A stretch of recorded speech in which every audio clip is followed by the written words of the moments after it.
Let's talk about ways to make master schedules using Microsoft Project. Things to think about.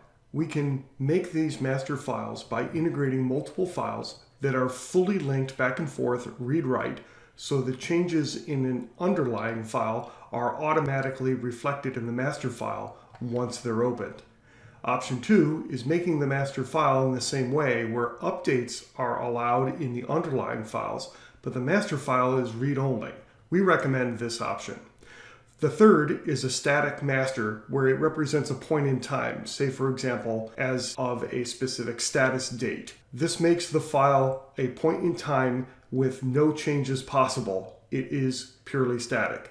And then we'll show you how to add some additional files. Why bother to do it? Well, we can go from different projects all the way to a portfolio presentation with special reports, views that we can customize, filtering based on whatever the needs of our client might be. Many files also means many schedulers. If there are underlying files, we can have several people working and reviewing in those files simultaneously, making updates while the master remains untouched. Then later we can see the effect of all those changes by opening the master file. So here's how we do it. Let's get started. We start by opening all the projects that we'd care to in Microsoft Project. I'm just going to select several projects here. Then we just right-click and open. Now that Microsoft Project has all the project files open, we go to the View tab, and then over here we select New Window. I can choose one or more projects by holding down the Control key, and then select OK. Our master has now been created, and each of these files has full read, write, and edit capability. What we do is File, Save As. I am deliberately saving to the same location where the underlying files are. I'm just going to call it Master. We recommend that all of the project files be co-located in the same folder. That's all there is to it. Okay, so actually it's not quite that straightforward.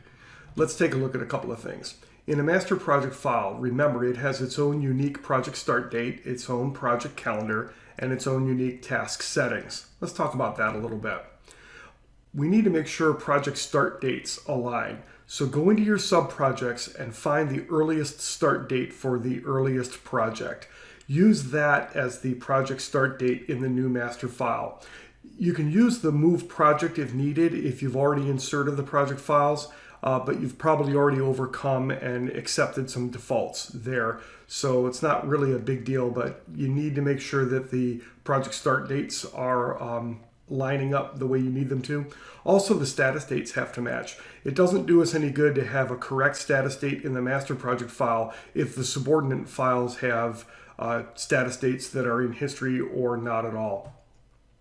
Also, make sure you have a real project calendar assigned to all the files, including the master. It can be the same one, just make sure that it's not the standard calendar. A lot of people make alterations to the standard workday, and they do that in the standard calendar. And then when that moves forward, we're not getting appropriate information being shared, and we can't find out the source of errors why dates don't line up in the master. So make sure that each project file has its own calendar by name, and that the master has the same calendar.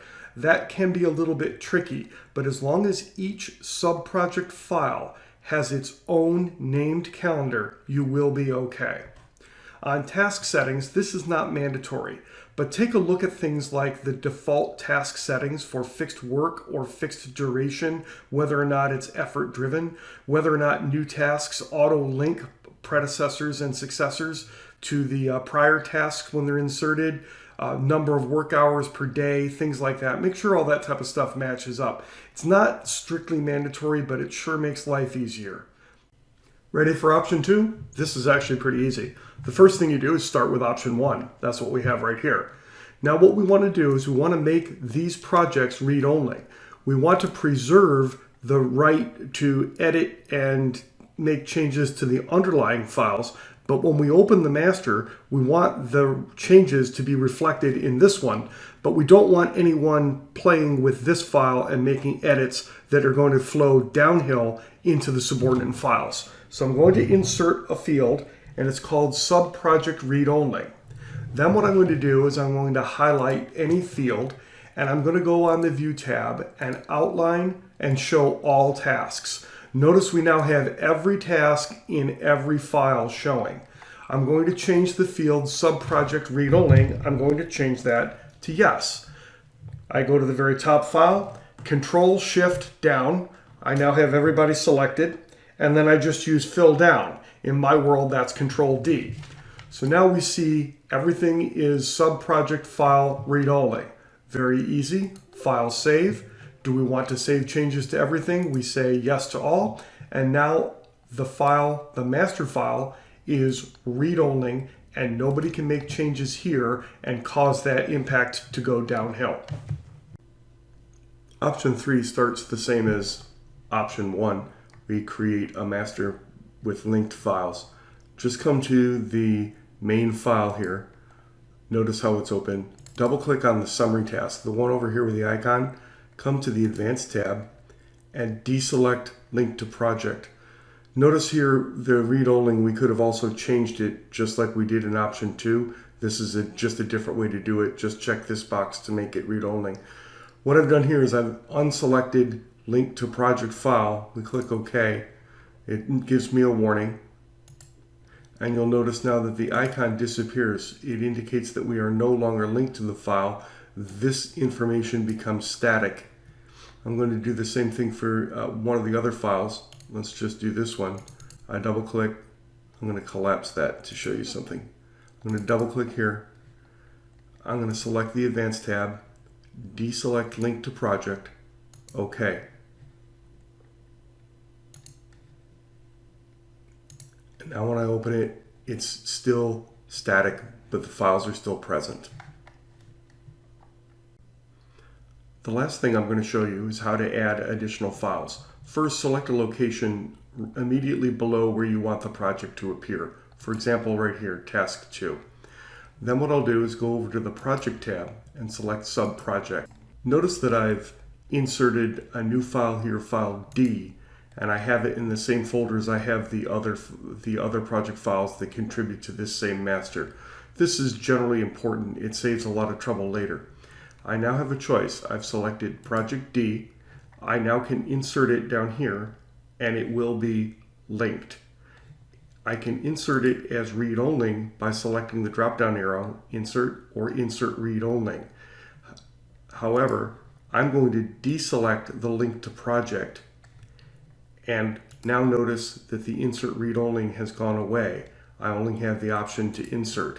So I deselect Link to Project. This is going to make it static, correct? And then I just select Insert. There we go. I now have a static file that I've inserted, correct? I'm going to delete that,